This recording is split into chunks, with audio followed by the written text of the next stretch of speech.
Ang leptospirosis ay isang malubhang sakit na galing sa Leptospirosis interrogans na kumakalat sa ihi at dumi ng daga. At ito ay humahalo sa tubig baha at sa lupa. At nagkakaroon ng contact sa balat na may sugat, sa balat na napunit o kaya sa tuyong balat.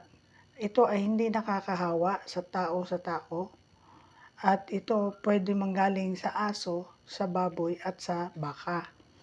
Ang mga simptomas nito ay kagaya ng trangkaso, may lagnat, panginginig, pananakit ng katawan, sakit ng ulo, sakit ng tiyan, at pagtatae, pagsusuka.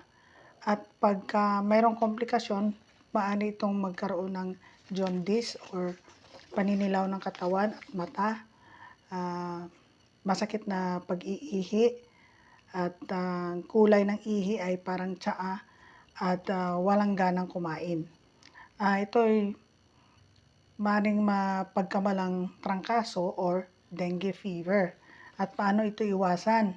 Huwag maglaro sa baha, gumamit ng boots, iwasang mabasa o maglubog sa baha at kumain ng masustansyang pagkain at kumonsulta sa doktor. Ang gamot nito ay antibiotic na ang doktor lamang ang makapagbibigay sa inyo. Angat ang may alam. Please like and subscribe. Thank you.